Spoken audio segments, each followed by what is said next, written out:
पुंडलिक वरदे हरिविठ्ठल श्री ज्ञानदेव तुकाराम पंढरीनाथ महाराज की जय। माऊली ज्ञानेश्वर महाराज की जय।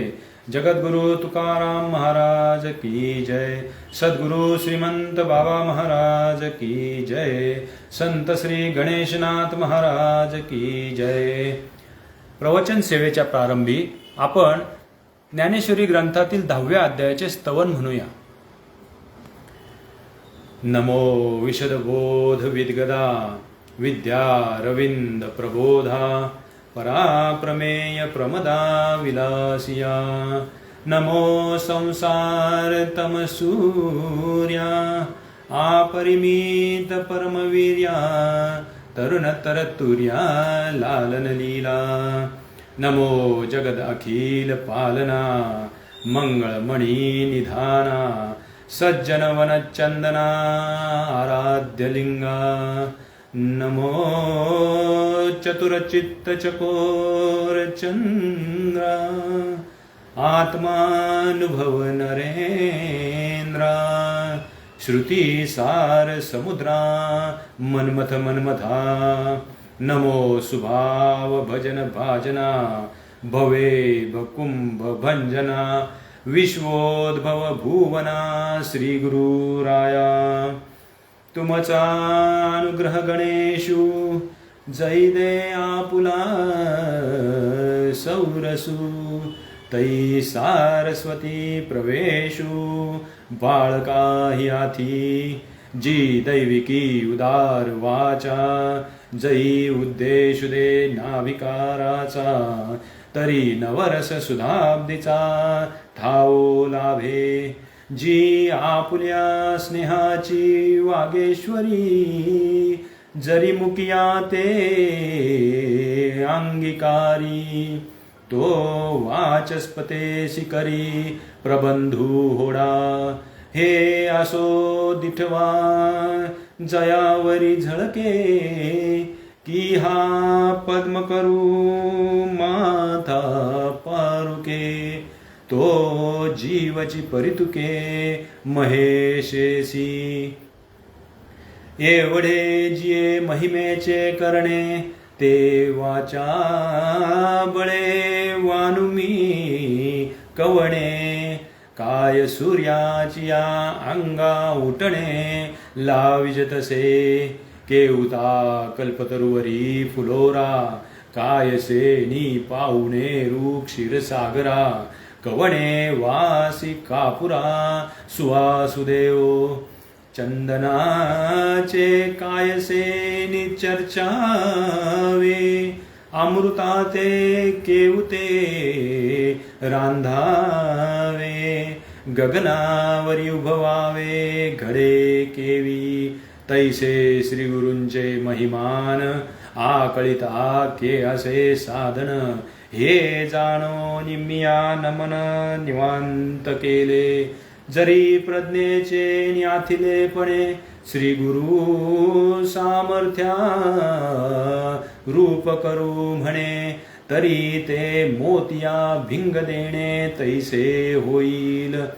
का 15.5 रजतवणी तैसी स्तुतीची ही बोलणी। उगियाची माथा ठेविजे चरणी हेची भले। भाविक भक्तजन हो, आज प्रवचन सेवेसाठी संत गणेशनाथ महाराज यांचा उपदेशपर अभंग घेतला आहे। संत गणेशनाथ महाराज हे लातूरमधील उजनी येथे समाधीस्थ असून सध्या त्यांचा त्रैशतकोत्तर अमृत महोत्सव सोहळा अखंड हरिनाम गजरामध्ये सादर होत आहे। संत जन्माला येतात तेच मुळी जगाच्या कल्याणासाठी, जगाच्या कल्याणात संतांच्या विभूती हाच आशय समजावून सांगताना स्वतः ज्ञानेश्वर महाराज संत जन्माबद्दल बोलतात। ते म्हणतात, ते चालते ज्ञानाचे बिंब तयाचे अवयवते सुखाचे कोंब। येर माणूस पण ते भांब लौकिक भागू। संत म्हणजे चालते बोलते ज्ञानाचे प्रतिबिंब असतात। मनातील भागवत भक्ती व हृदयातील पांडुरंगाबद्दलच्या आवडीमुळे त्यांचे अवयव हे जणू चैत्रातल्या झाडाला फुटलेल्या नवीन पालवीप्रमाणे सुखाचे कोंब जाणवतात. संत एरवी जरी मनुष्य देहात कार्यरत असताना जाणवत असले तरी संत हे स्वयं ब्रह्मस्वरूपच असतात. आयुष्यभर भागवत भक्ती करून समाजाला भक्तीचा राजमार्ग संत श्री गणेशनाथ महाराज यांनी दाखवून दिला.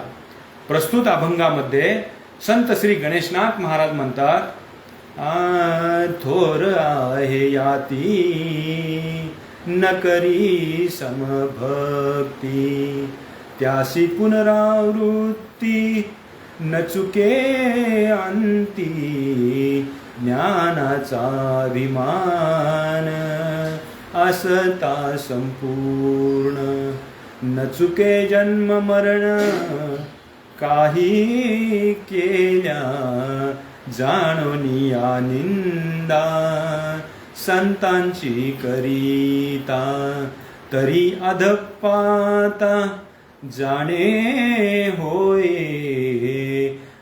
या कारणे सर्वा करावे वंदन. श्री गणेशनाथ पुण्य बोलत आहे. या पृथ्वी तलावर जन्माला येऊन मनुष्यदेह मिळाला. या एकाच योनीमध्ये 84 लक्षांचा फेरा चुकवण्याची ताकद आहे. कारण या मानव देहामध्येच आपण भक्ती मार्गाचा अवलंब करू शकतो. भक्ती मार्गाने पांडुरंगाला साध्य करण्याच्या या वाटेत तुम्हाला कोणकोणते अडथळे, कोणकोणते स्पीड ब्रेकर येणार आहेत व त्यावर काय उपाय करावा हे संत श्री गणेशनाथ महाराजांनी अतिशय सोप्या भाषेत, सोप्या शैलीमध्ये आपणास समजावून सांगितले आहे. प्रस्तुत अभंगामध्ये संत श्री गणेशनाथ महाराज आपणास भक्ती मार्गातील अडथळ्यांची ओळख करून देतात. कुठे जन्माला यायचे, कोणत्या जातीत, कोणत्या कुळात जन्म घ्यायचा हे माणसाच्या हातात नाही. परंतु जन्म कुठेही झाला असला तरी तेथेच राहून त्या पांडुरंगाला प्रसन्न करून घेण्यासाठी त्याचा समचरणांवर आपली दृष्टी, आपले लक्ष केंद्रित करणे हे मात्र निश्चित आपल्या हातामध्ये आहे. त्यामुळे उच्च जातीचा, उच्च कुळाचा, उच्च पदाचा, प्रतिष्ठेचा अभिमान किंवा अहंकार मनामध्ये धरू नका. थोर आहे याती न करी समभक्ती, त्यासी पुनरावृत्ती न चुके अंती. जन्म मृत्यूच्या फेऱ्यात न अडकता 84 लक्षांच्या फेऱ्यातून सुटका करून घ्यायची असल्यास जातीचा, कुळाचा, प्रतिष्ठेचा अहंकार मनात न धरता रोज रोज रोज रोज रोज भक्तिभावे त्याचे नामस्मरण केल्याने तो पांडुरंग तुम्हास प्रसन्न होईल. असाच हा भक्ती मार्ग या संतांनी समाजास दाखवला आहे. आणि हाच मार्ग दाखविण्याच्या कार्यासाठी संतांच्या विभूतींनी या पृथ्वी तलावर, या महाराष्ट्राच्या पावनभूमीमध्ये जन्म घेतला. याच सकळ संतांमधील एक महान भागवत भक्त म्हणजे संत श्री गणेशनाथ महाराज. संत श्री गणेशनाथ महाराज पुढे म्हणतात, ज्ञानाचा अभिमान असता संपूर्ण, न चुके जन्म मरण काही केल्या. अहंकारासोबतच अभिमान हा देखील भक्ती मार्गातला एक मोठा अडथळा आहे बरं का. या अभिमानाचे एक सात्विक उदाहरण आज आपण येथे पाहूया. भाविक भक्त हो हा दृष्टांत आहे नामदेव महाराजांचा. असेच एकदा दिवाळी जवळ आली म्हणून नामदेव महाराजांनी प्रथम पांडुरंगाच्या मंदिरात जाऊन त्या पंढरीरायाला व त्यासहच बाकीच्या सर्व देवदेवतांना दिवाळीचे आमंत्रण दिले. तदनंतरच लगेच सर्व साधू संतांना देखील हे आमंत्रण पोचते झाले बरं का. ठरल्याप्रमाणे पाडव्याच्या दिवशी सर्व देवदेवता व सर्व साधू संत सहकुटुंब नामदेव महाराजांच्या घरी उपस्थित झाले. जसा भाऊबीजेच्या दिवशी बहीण भावाला ओवाळते तसेच पाडव्याच्या दिवशी बायकोने नवऱ्याला ओवाळण्याची प्रथा. उपस्थित पाहुण्यांमध्ये मोठ्यांचा मान पहिला असल्याने देवाधिदेव पांडुरंग व आईसाहेबांनाच हा मान देण्यात आला. सर्वात आधी पांडुरंगाला ओवाळण्यासाठी नामदेव महाराजांनी आईसाहेबांना विनंती केली. आईसाहेब देखील त्या दिवशी खूप नटून थटून आल्या होत्या बरं का. स्त्रिया आपल्या नवऱ्यावर खूप प्रेम करतात. आपल्या नवऱ्यावरचे प्रेम दाखवण्यासाठी, ते साजरे करण्यासाठी, व्यक्त करण्यासाठी मग त्यांचा तो दिवस म्हणजे त्यांच्यासाठी पर्वणीच असते. आज तर दिवाळीचा पाडवाच असल्याने आजी शुभ लवे लोचनु हरिखे सांगत आहे, दृष्टी देखिले सुंदर अलंकार लेवा, अलंकार लेवा चंदनु चर्चावा, चंदनु चर्चावा जाई जुई पारियंती की शेवंती,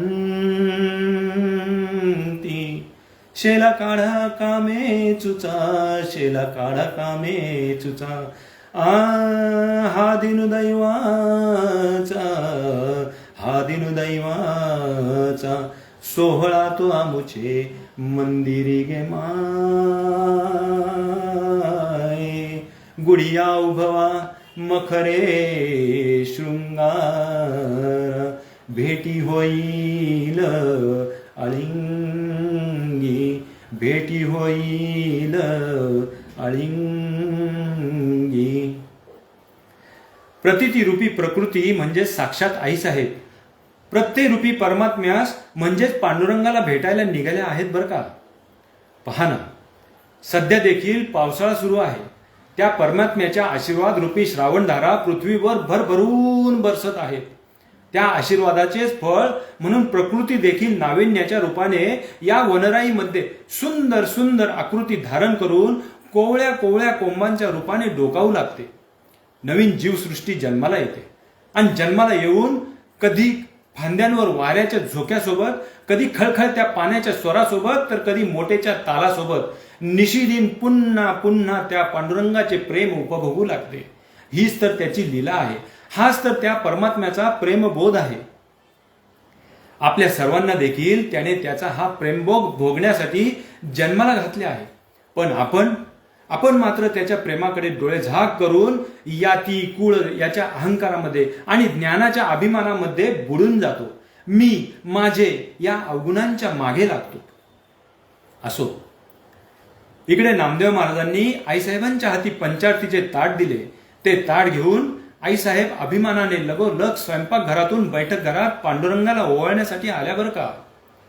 सर्व देवदेवतांमधून मोठेपणाचा यथोचित मान आईसाहेबांनी घेतला होता. पण त्यामुळेच मनात झालेला किंचितसा सात्विक अभिमान पांडुरंगाने ओळखला बरं का. आज झाला प्रकार ओळखून घेत पांडुरंगाने देखील मग आईसाहेबांची थोडी फटफजिती करण्याचे ठरवले. आईसाहेब बैठकीत येताच एक चमत्कार झाला. सर्वच देव आईसाहेबांना चतुर्भुज दिसू लागले. बैठकीत उपस्थित असलेल्या सर्व देवतांमध्ये प्रत्येकाचे पांडुरंगाचे दर्शन होताच आईसाहेब मात्र घाबरून गेल्या बरं का. कारण भर सभेत एखाद्या राज दरबारात जावे आणि तेथे गेल्यावर एखाद्या स्त्रीला स्वतःचा नवराच ओळखू येऊ नये यासारखी दुसरी मोठी फजिती ती कोणती. आईसाहेबांना नखशिखांत घाम फुटला. कारण आपले पती समजून ओवाळण्यासाठी कुणाच्या समोर जावे आणि तो भलताच कोणीतरी निघावा. आता आईसाहेबांना मोठी पंचायत झाली. मनातील आणीबाणीच्या प्रसंगाने आईसाहेब लाजून लाजून चूर झाल्या. लाजले गे माये आता कोणा ओवाळू, आता कोणा ओवाळू, लाजले गे माये आता कोणा ओवाळू, आता कोणा ओवाळू, जिकडे पाहे तिकडे, जिकडे पाहे तिकडे चतुर्भुज गोपाळू. पण आईसाहेबांच्या शेजारीच नामदेव महाराज उभे होते. नामदेव महाराज म्हणजे आईसाहेबांचे आवडते लाडके लेकरू, आईसाहेबांच्या खास हक्काची व्यक्ती. आईसाहेबांनी लगेचच आपल्या मनातील दुविधा नामदेव महाराजांच्या कानात व्यक्त केली. अरे नामदेवा, अरे राजा, आता तूच मला सांग, सगळेच पांडुरंग दिसू लागल्यावर आता यातला तुझा आणि माझा स्वामी नेमका कसा ओळखायचा बरं. मात्र नामदेव महाराजांच्याकडे त्यांच्या मनामध्ये असा कोणताही किंतु परंतु नव्हता बरं का. वर करणे जरी सर्व देव एकसारखेच दिसत असले तरी नामदेव महाराजांना खऱ्या देवाची ओळख होती. कारण पांडुरंगाची खरी ओळख पटवण्यासाठीच तर नामदेव महाराजांनी गुरु केले होते. त्यामुळेच तर गुरूंचा अनुग्रह मिळाल्यानंतर कुत्र्याच्या वेशामध्ये आलेल्या देवांना देखील नामदेव महाराजांनी ओळखले होते. कोरड्या भाकरीने देवाचे पोट दुखू नये म्हणून नामदेव महाराज कुत्र्याच्या वेशातल्या पांडुरंगाच्या मागे तुपाची वाटी घेऊन पळाले होते. नामदेव महाराजांची मग आईसाहेबांना नामदेव महाराजांनी पांडुरंगाची मुख्य खूण सांगितली. शंखचक्र गदा पद्मधर श्रीवत्सलांछन मेघश्याम नमस्तुभ्यम त्राहिमाम भवसागरात. माते, हे आईसाहेब, शंख, चक्र, गदा, पद्म हे सगळेच देव आपल्या हातामध्ये मिळवू शकतात, पण श्री वत्सलांछन आपल्या छातीवर आनंदाने फक्त आणि फक्त विष्णूच मिरवू शकतात. देवांनाही वंदनीय अशा भक्ताने म्हणजे भृगु ऋषींनी मारलेल्या लाथेने त्यांची ओळखावणे पांडुरंग मोठ्या आवडीने कायमस्वरूपी आपल्या छातीवर मिरवत असतो. याचीच ग्वाही देताना स्वतः श्रीकृष्ण गीतेमध्ये अर्जुनाला म्हणतात, अद्यपि पाऊलांची मुद्रा मी हृदयी वाहेगा सुभद्रा जी आपुलिया दैव समुद्रा जतने लागी. म्हणून हे माते, ज्याच्या छातीवर श्रीवत्सलांछन आहे तोच तुझा आणि माझा स्वामी बर का. असे म्हटल्याबरोबर आपल्या स्वामींना ओळखून आईसाहेब तडक पांडुरंगाकडे निघाल्या. मग देवही हसून काहीशे मिश्किलपणे आईसाहेबांना म्हणाल्या. देव म्हणाले, एवढ्या जोरात येऊ नका. माझी ओळख समजून घेण्यासाठी तुम्हाला देखील नामाचाच आधार घ्यावा लागला ना. अशा या नामदेव महाराजांचा अधिकार मोठा. आपल्या वारकरी संप्रदायातील सर्वच संतांचा अधिकार खूप मोठा आहे. मग प्रत्यक्ष आईसाहेबांना देखील जर नामाचा आधार घ्यावा लागतो तर तुम्ही आम्ही नामाने का नाही तरणार बरं. नामाची खूण जर दगडावर कोरली तर दगड देखील पाण्यावर तरंगत असतील तर तुम्ही आम्ही जिती जागती माणसं आहोत. आपल्याही हृदयावर, आपल्याही मनावर राम नामाची मुद्रा कोरल्याच्या नंतर आपणही का नाही बरं भवसागर तरून जाणार. म्हणून सदैव नामस्मरण करा, म्हणून सदैव पांडुरंगाचे भजन करा. नामदेव महाराजांचाच एक अभंग आहे, नाम गाऊ नाम घ्याऊ, नाम गाऊ नाम घ्याऊ, नाम विठोबा शिवाऊ, नाम विठोबा शिवाऊ. आम्ही दैवाचे आम्ही दैवाचे दास पंढरी रायाचे, दास पंढरी रायाचे, आम्ही दैवाचे.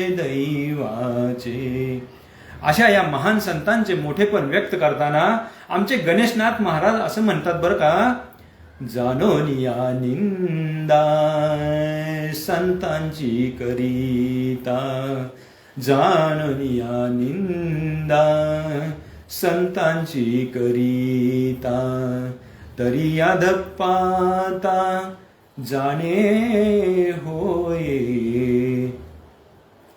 असे नामदेव महाराजांसारखेच आपले सर्व वारकरी संत मायबाप म्हणजे वारकरी संप्रदायातील मोठे अधिकारी पुरुष आहेत. आणि म्हणूनच अशा संतांची निंदा करू नका बरं. अशा साधू संतांना कायम वंदन करावे असे आपणास सांगताना, नामस्मरण भक्ती आपणास समजावून सांगताना संत श्री गणेशनाथ महाराज म्हणतात, या कारणे सर्वा करावे वंदन, गणेशनाथ पुण्य बोलत आहे. अशी नामस्मरण भक्ती केल्याने तो देव आपणास समजतो, त्याचे प्रेम आपणास कळते. आपल्या प्रत्येक अडी अडचणींमध्ये धावत येऊन तो आपणास सहाय्य करतो. मग अशी प्रत्यक्ष त्या पांडुरंगाकडून केलेली मदत कोणाला बरं नको वाटेल.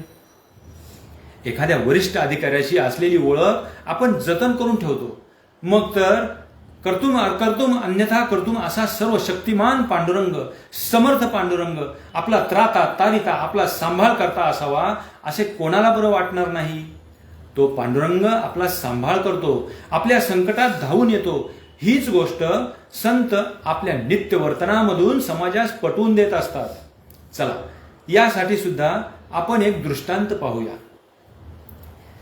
संत सूरदास हे कृष्ण भक्तीसाठी अत्यंत प्रसिद्ध आहेत.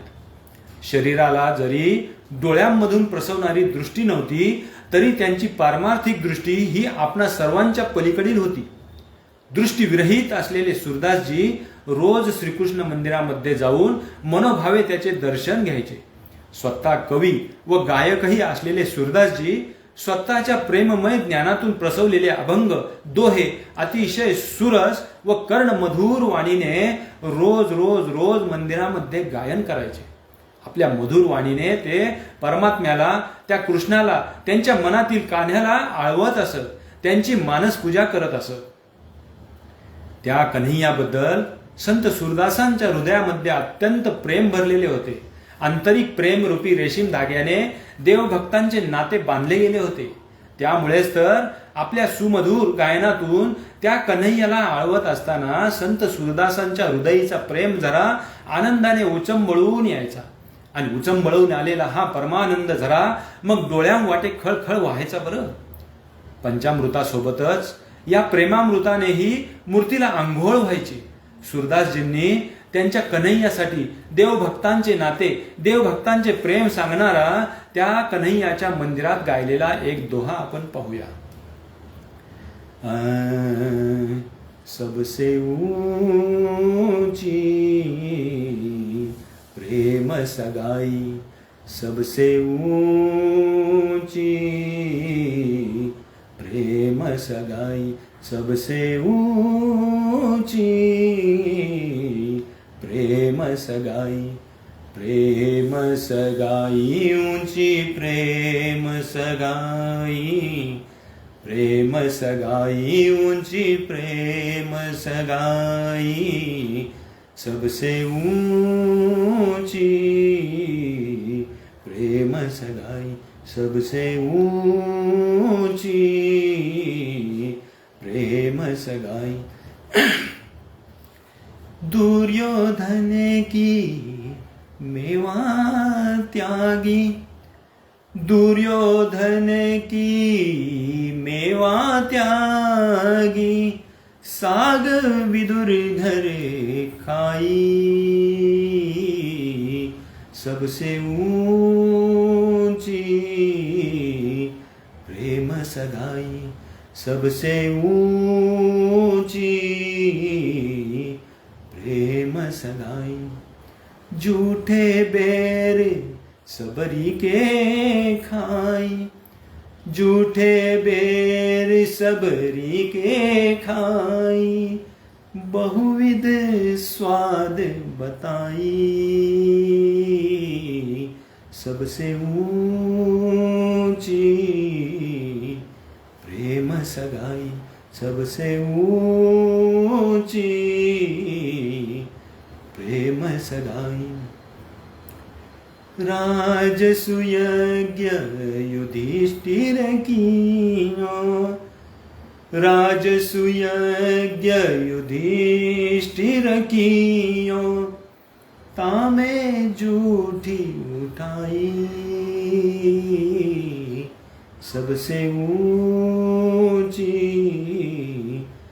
प्रेम सगाई, सबसे ऊंची प्रेम सगाई, प्रेम सगाई ऊंची प्रेम सगाई, प्रेम सगाई ऊंची प्रेम सगाई, सबसे ऊंची प्रेम सगाई, सबसे ऊंची प्रेम सगाई, सबसे ऊंची प्रेम सगाई. असे त्या कन्हैयाचे, त्या नंदलालाचे गुणगान करत करत करत त्याला स्नान घालायचे. एकीकडे सूरदासजींना सकाळी सकाळी त्या कन्हैयाच्या दर्शनामुळे आनंद व्हायचा, पण दुसरीकडे त्या कन्हैयाला देखील तितकाच प्रेम भक्ती मिळाल्याने समाधान त्याच्या सुहास्य वदनावर ओथंबून व्हायचे. स्नान घालून झाले की मग जरीकाठी पितांबराने त्याला स्वच्छ पुसायचं. सुंदर सुंदर वस्त्रालंकार घातल्यानंतर त्याला गोपीचंदनाचा सुवासिक टिळा लावायचा. मूर्तीच्या अवतीभोवती सुंदर सुंदर रंगीबेरंगी फुलांची आरास करून झाल्याच्या नंतर पंचारतीने कृष्णाची आरती करायची. सुवासिक अगरबत्ती लावायची. संपूर्ण मानसपूजा सुरू असताना त्याला आपल्या सुमधुर शब्दांनी मधुर वाणीने आळवायचं. आणि मग सर्वात शेवटी प्रसाद म्हणून त्या नंदलालाला केशर टाकलेले सुवासिक मधुर मधुर दूध पाजायचे. दूध पिओ मोरे गोविंदलाला गोविंदलाला गोपाल लाला दूध पिओ मोरे गोविंदलाला. प्रत्यक्ष त्या कन्हैयालाही वाटावं की द्वारकेत असताना दह्या दुधाची चोरी करून खाणं नेहमीचंच होतं. त्यामुळे देवकी मातेची डाट खाणे हे देखील रोजचंच होतं. पण एवढ्या प्रेमाने, एवढ्या आवडीने, एवढ्या आपुलकीने मला दूध पी म्हणणारं तेथे देखील माझ्या आईशिवाय दुसरं कोणी नव्हतंच बरं का. मानसपूजा झाल्यावर सुरदासजी आपल्या हातांच्या स्पर्शाने त्या देहुड्या चरणांचे दर्शन घ्यायचे. त्या कन्हैयाचे आशीर्वाद घेऊन मगच पुन्हा रस्त्याने चालत चालत अंदाज घेत घेत पुढे आपल्या घराकडे परतायचे. एक दिवस असेच दर्शन करून मंदिराबाहेर येत असताना कन्हैयाच्या दर्शनासाठी आलेले एक गृहस्थ त्यांना म्हणाले, सूरदास जी आप मंदिर में क्यों आते हो? आप तो कन्हैया को देख भी नहीं सकते, तो मंदिर में आने से आपका क्या फायदा? वास्तविक पाहता आपल्या उघड्या डोळ्यांनी आपण मूर्तीचे अवलोकन करण्यापेक्षाही कितीतरी जास्त पटीने, भक्तिभावाने, जास्त प्रेमाने सूरदासजी त्यांच्या हाताच्या स्पर्शातून त्या मूर्तीची यथायोग्य कल्पना करत असत. हृदयातील प्रेमाने त्या मूर्तीचे सौंदर्य, तिचे प्रेम अनुभवत असत. परंतु समोरून आलेल्या या प्रश्नाला सूरदासजी देखील मोठ्या लीनतेने आणि तितक्याच प्रेमाने उत्तर देतात. सूरदास जी त्या गृहस्थास म्हणतात, अरे मैं अगर नहीं देख पाता हूं तो क्या हुआ? मैं अगर नहीं देख पाता हूं तो क्या हुआ? मेरे आने से मेरा कन्हैया तो मुझे देख लेता है, मुझ गरीब का ध्यान रखता है, मुझे प्यार करता है, मुझे कभी किसी चीज की कमी नहीं पडने देता.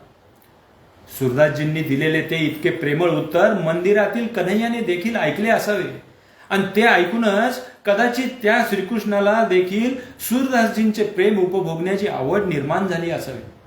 त्या दिवशी श्रीकृष्णाचे मन भरून दर्शन घेतल्यानंतर संत सूरदासजी आपल्या घराकडे परत येत होते.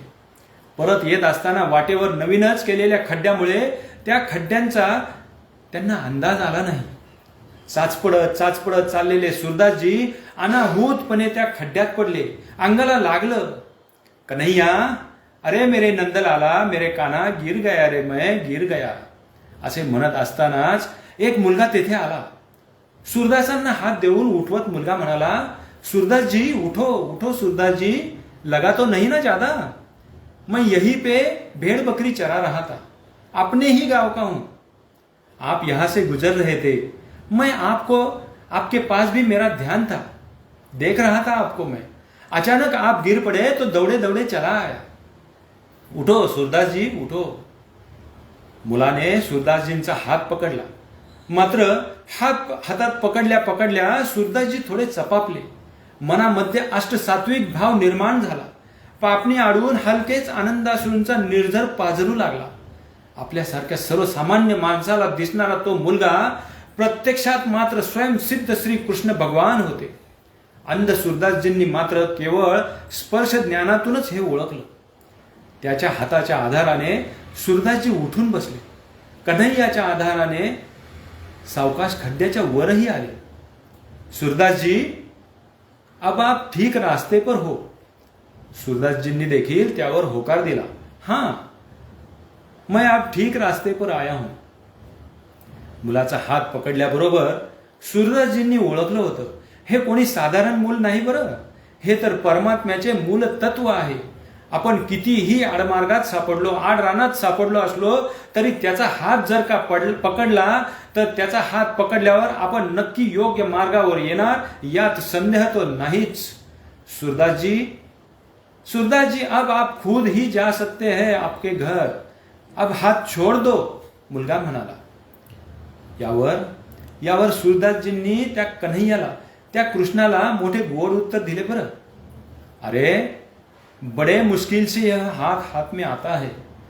जब तप करने वाले बड़े बड़े हठ योगी इसे पाने के लिए क्या क्या नहीं करते, दंडन मुंडन करते हैं, खुद के शरीर पर घाव तक बना लेते हैं, फिर भी ये हाथ उनके हाथ में नहीं आता है. कान्हा, अरे नंदलाला, कन्हैया, आज इतनी आसानी से यह हाथ मेरे हाथ में आया है, यूं ही कैसे छोड़ दूं रे कन्हैया, इसे यूं ही कैसे छोड़ दूं.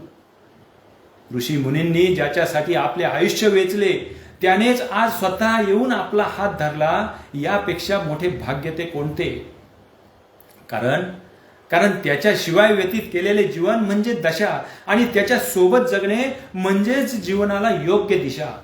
आज अशा विचारात सूरदासजी असतानाच कन्हैयाने पुन्हा आपला हात सोडण्यास सांगितले. अरे कान्हा, अरे कन्हैया, मुझे हाथ छोड़ने को क्यों कह रहे हो, खुद ही छुड़ा लो ना. कन्हैया, खुद ही छुड़ा लो. सूरदासजी देखील अतिशय चाणाक्ष होते बरं का. त्यांना माहित होतं प्रसंगी मोठ्या मोठ्या राक्षसांचा लीलया संहार करणारा हा श्रीकृष्ण मात्र कोणाच्या प्रेमाचा अवहेर कदापि करू शकणे नाहीच. मग अशा कन्हैयाने, त्या पांडुरंगाने आपल्या संकटात देखील असताना आपला हात धरावा, आपला हट्ट पुरवावा असे जर तुम्हास वाटत असेल ना, तर तुम्ही देखील त्याचे नामस्मरण करा. रोज रोज रोज रोज नित्य नेमाने पूजा अर्चा करावी, भजन कीर्तन ऐकावे. आणि हो, सर्वात मुख्य म्हणजे त्याच्या नावाची तुळशीची माळ गळ्यात घाला. एखाद्या स्त्रीचे मंगळसूत्र म्हणजे तिच्या नवऱ्याची ओळख, तसेच वारकऱ्याच्या गळ्यातील तुळशीची माळ म्हणजे त्या पांडुरंगाच्या प्रेमाचे प्रतीक आहे. जन्माला घालणे हे जसे त्याच्या हातात आहे, तसे तुळशीची माळ घालून त्याच्या नावाने त्या समर्थ पित्याच्या कुशीमध्ये मरण पावणे हे देखील आपल्याच हातामध्ये आहे. म्हणून भाविक भक्त हो, माळ घाला. प्रत्येक प्राणीमात्रांमध्ये देव पाहून त्यांना मदत करा.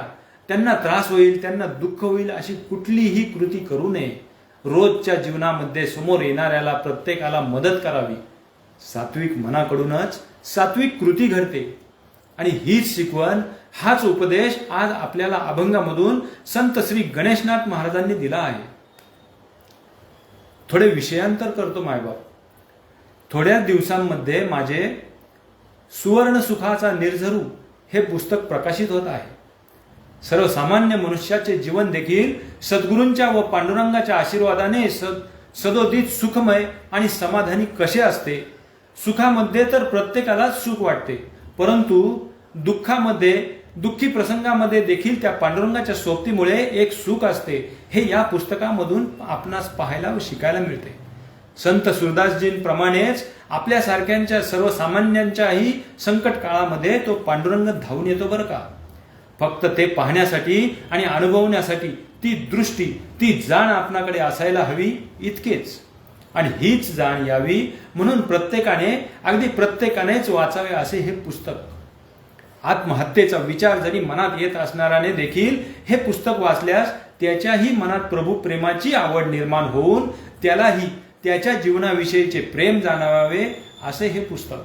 त्यामुळे माझ्या जीवनासारखेच आपणा सर्वांचेही जीवन सुखमय आनंदमय व्हावे यासाठी आपण सर्वांनीच हे पुस्तक आवर्जून वाचावे अशी माझी इच्छा आहे. बाकी आजच्या या प्रवचनात माझे सद्गुरू बाबा महाराज सातारकर व संत श्री गणेशनाथ महाराज यांच्या कृपाशीर्वादाने त्यांनीच दिलेल्या बुद्धी व विचारांच्या आधाराने आज आपणासमोर बोललो. त्यासाठी मी सदैव त्यांचा ऋणी आहे. तसेच एक सांगायचे, माझ्या जीवनातले हे वहिलेच प्रवचन. मी कोणी मोठा ज्ञानी वगैरे मुळीच नाही आणि त्यामुळेच मला काही मोठे ज्ञानही सांगता येत नाही मायबाप. लहान लेकरू होऊन त्या माऊलींच्या कडेवर बसणे हे मात्र मला जमते. तिने आपल्याकडे लक्ष देवो अथवा न देवो निरंतर तिला प्रेमाने आई आई आई म्हणून हाका माराव्यात, तिचे नामस्मरण करावे एवढेच मी जाणतो. हरिभक्त परायण धवन महाराज यांनी मला दिलेल्या या संधीमुळे व हरिभक्त परायण डॉक्टर ईश्वर महाराज शास्त्री यांनी केलेल्या प्रेमळ प्रोत्साहनामुळे मी त्यांनाही हात जोडून धन्यवाद म्हणू इच्छितो. आता पसायदानाने आपल्या प्रवचन सेवेची सांगता करूया. आता विश्वात्मके देवे येणे वागयज्ञे तोषावे, तोषोनी मज द्यावे पसायदान हे. जे खळांची व्यंकटी सांडो तया सत्कर्मी रती वाडो. भूता परस्परे पडो मैत्र जीवांचे, दुरितांचे तिमिर जाओ. विश्व स्वधर्म सूर्ये पाहो, जो जे वांछील तो ते लाहो. प्राणिजात वर्षते सकळ मंगळी, ईश्वर निष्ठांची मांदियाळी. आनवरत भूमंडळी भेटतू भूता. चला कल्पतरूंचे आरव, चेतना चिंतामणीचे गाव. बोलते जे अर्णव पियुषांचे, चंद्रमेजे अनांछन मार्तंड जे तापहीन.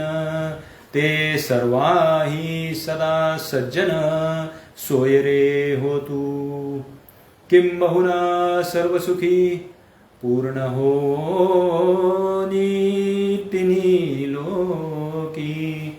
भजी जो आदि पुरुषी अखंडित, आणि ग्रंथोपजीविये विशेषी लोकीये. दृष्टा दृष्ट विजय हो आवेजी.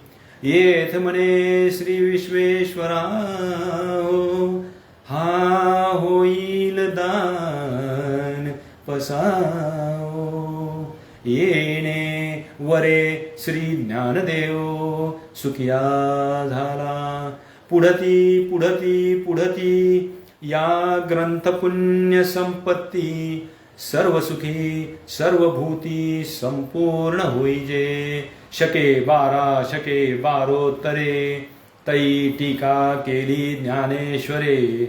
सच्चिदानंद बाबा आदरे लेखकू दाहरा. पुंडलिक वरदे हरिविठ्ठल. श्री ज्ञानदेव तुकाराम. पंढरीनाथ महाराज की जय. माऊली ज्ञानेश्वर महाराज की जय.